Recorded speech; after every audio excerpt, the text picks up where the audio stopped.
नमस्कार। आपका अखबार के इस अंक में आपका स्वागत है। मैं हूं प्रदीप सिंह।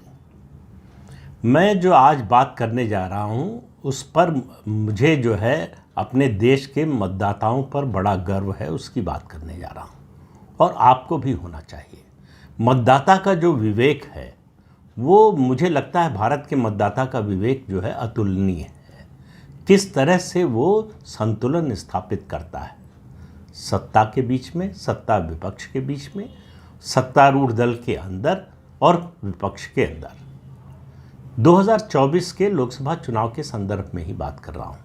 आज मैं जो बात करूँगा वो आर्थिक विषय पर ज़्यादा केंद्रित है और उसमें जिन आंकड़ों का प्रयोग करूँगा, मैं आंकड़ों का प्रयोग ज़्यादातर करता नहीं हूँ। वो पायनियर में एक लेख छपा 15 जुलाई को, उत्तम गुप्ता का लेख है और उस लेख का जो शीर्षक है वो पढ़कर आप समझ जाएंगे कि मैं किस दिशा में बात को ले जाने की कोशिश कर रहा हूँ। उस लेख का शीर्षक है India narrowly scapes fiscal catastrophe, मतलब भारत राजकोषीय विनाश से बाल बाल बच गया, बड़ी मुश्किल से बच गया।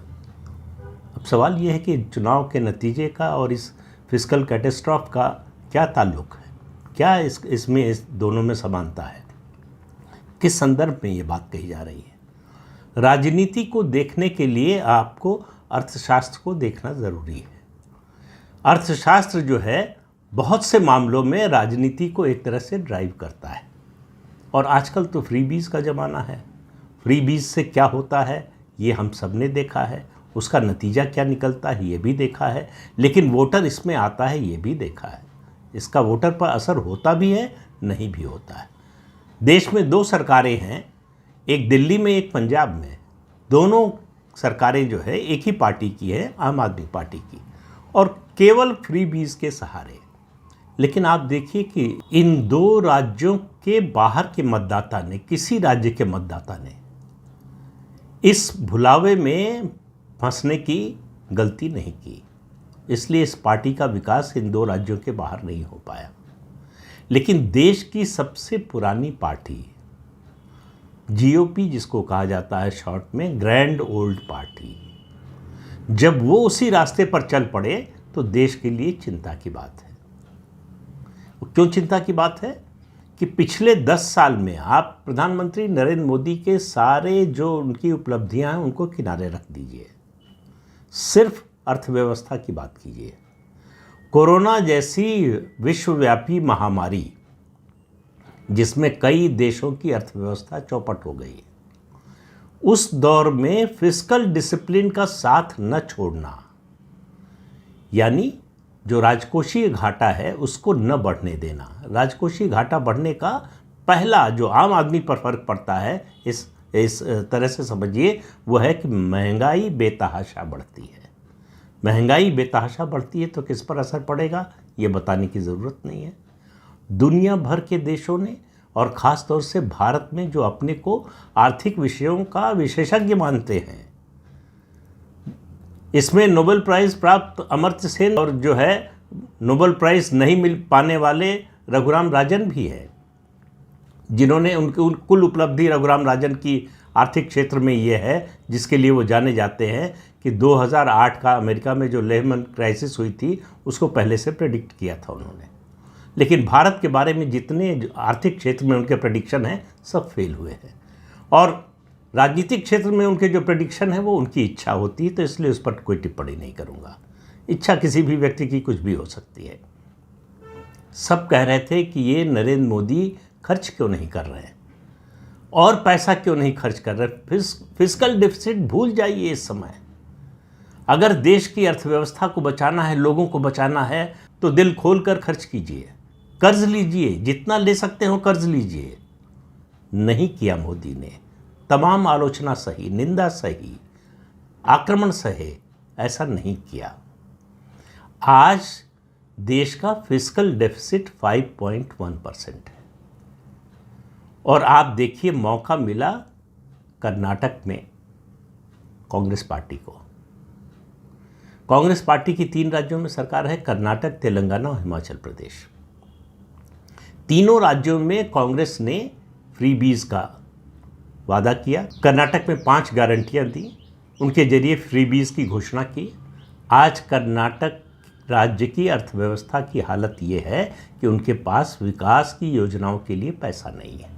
अफसरों ने हाथ खड़ा कर दिया, मुख्यमंत्री ने हाथ खड़ा कर दिया, उप मुख्यमंत्री ने हाथ खड़ा कर दिया, कहा कि हम विधायक जो अपने क्षेत्र की विकास की योजनाएं लेकर जाते हैं उन्होंने कहा कि हमारे पास पैसा नहीं है, हमको अगर ये गारंटीज पूरी करनी है तो उसके बाद हमारे पास पैसा नहीं बचेगा। तो सबको उम्मीद क्या थी? इस तरह से दूसरे राज्यों के भी जो गैर भाजपा सरकारें हैं उनकी योजनाएं, भाजपा सरकारों ने, राज्य सरकारों ने जो भी इस तरह की योजनाओं की घोषणा की उसको अपने आर्थिक जो उनके स्रोत हैं, जो उनकी आय है, उसको ध्यान में रखकर किया। कर्नाटक और तेलंगाना ने नहीं किया। उसका नतीजा भुगत रहे हैं उस प्रदेश के लोग। एक घोषणा का जिक्र करता हूं कि महिलाओं को बस में फ्री ट्रैवल की इजाज़त दे दी, उसकी योजना की घोषणा कर दी और लागू कर दी। अब हालत ये है कि कर्नाटक की जो स्टेट ट्रांसपोर्ट कॉरपोरेशन है वो घाटे में चला गया है। और उसका दूसरा असर ये पड़ता है, आप डेवलपमेंट पर कैसे एक घोषणा का असर कैसे कैस्केडिंग इफेक्ट पड़ता है, एक के बाद दूसरा, दूसरे के बाद तीसरा, तीसरे के बाद चौथा, कि मेट्रो योजना जो है कर्नाटक में वो फेल हो सकती है। क्यों? अगर फ्री बस राइड मिल रही है तो मेट्रो में पैसा खर्च करके कौन जाना चाहेगा? थोड़ा समय ज़्यादा लगेगा, पोल्यूशन ज़्यादा होगा वहाँ, यही सब तो होगा। इस सब की परवाह किसे है? तो आप मेट्रो जैसे प्रोग्रेसिव और एनवायरनमेंट फ्रेंडली प्रोजेक्ट को की हत्या करने का प्रयास कर रहे हैं। आपका ये उद्देश्य नहीं है, लेकिन आपने जो किया है उसका नतीजा यही होने वाला है। तो मतदाता के विवेक की मैं बात कर रहा था। मतदाता ने बीजेपी की सीटें घटा दी तो बीजेपी को एक संदेश दे दिया कि गलतफहमी में न रहो कि हम जो कर रहे हैं वही सब सही है, हम जो चाहेंगे वो कर लेंगे। ये नहीं होने वाला है। एक संतुलन स्थापित करने की कोशिश की, एक अंकुश जो जनतंत्र में बड़ा ज़रूरी होता है। ये अंकुश लगाने का काम होता है विपक्ष का। मतदाता ने ये देखा कि विपक्ष ये काम करने में पूरी तरह से निष्फल रहा है, असफल रहा है, तो उसने तय किया कि अब हम करेंगे। और उसने जो है विपक्ष की सीटें कुछ बढ़ा दी और बीजेपी की कुछ घटा दी। लेकिन सारा खेल जो है वो 38 सीटों के फर्क का है, 38। जो सीटें 293 मिली हैं एनडीए को और 232 या 234 मिली हैं जो इंडी गठबंधन को। इतने से फर्क से देश को आर्थिक बदहाली में झोंकने से बचा लिया मतदाता ने। अब उत्तम गुप्ता ने जो आंकड़े दिए हैं, उन्होंने कहा कांग्रेस पार्टी ने एक अपने मैनिफेस्टो में ये घोषणा की कि उनकी सरकार बनेगी तो हर परिवार की, हर गरीब परिवार की जो सबसे बुजुर्ग महिला होगी उसके खाते में हर साल 1 लाख रुपए और हर महीने 8,500 रुपये करीब ट्रांसफ़र किए जाएंगे। और घोषणा करते फिर रहे थे राहुल गांधी कि 5 जुलाई से आपके अकाउंट में पैसा आना शुरू हो जाएगा। उसकी गारंटी का फॉर्म भरवाना चुनाव के दौरान शुरू किया और चुनाव का नतीजा आया, उसके बाद लोग मांगने लगे। वो एक कहानी अलग है, उसको अभी छोड़ देते हैं। तो उन्होंने इसका कैलकुलेशन किया है। उनका देश में 40 करोड़ परिवार है और मान लेते हैं कि गरीब परिवारों की जो परिभाषा कांग्रेस पार्टी बना रही है या बनाएगी या बनाती, उसमें सिर्फ 10% यानी 4 करोड़ परिवार आते हैं। तो उनका 4 करोड़ परिवार को 1 लाख, और चुनाव के दौरान ये भी कहते रहे कि इस योजना का जो अभी 1 लाख है इसको आगे बढ़ाकर 2 लाख भी कर सकते हैं। उसमें शर्त ये रखी थी कि इसकी हर साल समीक्षा होगी। कुछ लोग जो इस योजना में हैं, अगर उनका जीवन स्तर, उनकी आर्थिक आमदनी जो है वो उनकी आय बढ़ जाती है तो उनको निकाल दिया जाएगा। ये संभव नहीं है। एक बार जो आप सुविधा दे देते हैं उससे फिर निकालना या उसको वापस लेना संभव नहीं हो पाता है, ख़ासतौर से डेमोक्रेसी में। लेकिन मान लेते हैं कि ऐसा संभव होगा, कर पाती कांग्रेस। तब भी सिर्फ अकेली इस योजना पर 8 लाख करोड़ रुपए सालाना का खर्च आता। आज तक चुनाव 4 जून को चुनाव के नतीजे आ गए, किसी ने ये नहीं पूछा राहुल गांधी से कि भाई ये जो आप योजना लेकर आ रहे थे उसके लिए पैसा कहाँ से आता, और इस योजना ये छोड़ दीजिए कहाँ से आता, उस पर कितना पैसा खर्च होता है, इसका कोई कैलकुलेशन किया था आपने? किसी ने नहीं पूछा, पूछेगा भी नहीं कोई। दूसरी गारंटी थी युवाओं के लिए अप्रेंटिसशिप की, कि अप्रेंटिसशिप के लिए जब वो स्किल हासिल कर रहे होंगे उस दौरान उनको स्टाइपेंड मिलेगा, फिक्स स्टाइपेंड मिलेगा। उसके अलावा 30 लाख सरकारी नौकरियां देने की घोषणा की थी। 30 लाख सरकारी नौकरियों का मतलब एवरेज औसत अगर जो है वेतन मान लिया जाए 50,000 रुपये महीने का, तो 1,80,000 करोड़ रुपए सालाना खर्च होंगे। सबसे बड़ा खर्च एमएसपी की गारंटी का। हालांकि ये कहा कि 23 फसलों पर एमएसपी मिलती है, सभी 23 फसलों पर नहीं होगा, लेकिन ये मांग आने वाले दिनों में बढ़ती ही और सभी पर देने के लिए मजबूर होना पड़ता। लेकिन उस बात को छोड़ दीजिए, अभी जिन फसलों पर गारंटी देने की बात कर रहे थे उसका एक मोटा अनुमान है जो उत्तम गुप्ता ने लगाया है, 33 लाख करोड़ रुपए, 33 लाख करोड़ रुपीस जो है वो सालाना खर्च होंगे। छात्र जो अपनी पढ़ाई के लिए कर्ज लेते हैं, स्टूडेंट लोन, उसको एक बार माफ़ करने की घोषणा की थी। उस पर करीब 1,20,000 करोड़ रुपए खर्च होते। तो इस तरह से अलग अलग योजनाओं की जो घोषणा की फ्री बीज की कांग्रेस पार्टी ने, उन्होंने जोड़ा है लगभग 47 लाख करोड़ रुपए सालाना खर्च होते। और ये जो रकम है, ये जो भारत सरकार का कुल कैपिटल इन्वेस्टमेंट है, कुल पूंजीगत खर्च है, निवेश है, उसका 4 गुना है। तो आप इससे समझ लीजिए कि विकास की योजनाओं पर खर्च के लिए पैसा कहाँ बचता है और कहाँ से आता है। मनरेगा का वेतन बढ़ाने का वादा किया था, उस पर 80,000 करोड़ रुपए का खर्च आता है। मतलब सरकार की कुल आय, उसका कुल जो राजस्व है, कर्ज को छोड़ दें अगर, तो उसके अलावा 30 लाख करोड़ रुपए सरकार को और खर्च करने पड़ते अगर ये योजनाएं लागू होती। अब इसमें न उन्होंने जोड़ा है न मैं जोड़ रहा हूँ, जो राज्यों की मांग थी और पैसे की केंद्र से अपनी गारंटियों को लागू करने के लिए, उसका खर्च अतिरिक्त होता। तो 30 लाख करोड़ रुपए अतिरिक्त की ज़रूरत का मतलब है केवल ये गारंटियां, ये फ्रीबीज के लिए 30 लाख करोड़ रुपए का और कर्जा लेना पड़ता सरकार को। तो उनके अनुमान के मुताबिक जो फिस्कल डेफिसिट इस समय 5.1 है, वो 19.1% हो जाता।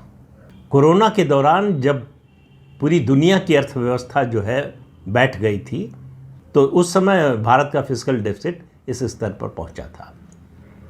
मान लीजिए कि ये 2024-25 में होता, जो अंतरिम बजट आता, या अब तो पूर्ण बजट आएगा, अंतरिम बजट तो आ चुका है।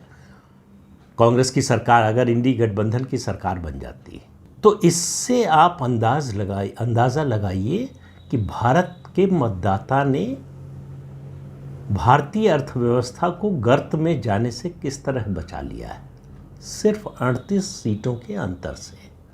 अगर भारत का मतदाता एनडीए को 38 सीटें और कम दे देता और इंडी गठबंधन को 38 सीटें और ज़्यादा दे देता, अब मतदाता के संतुलन को देखिए।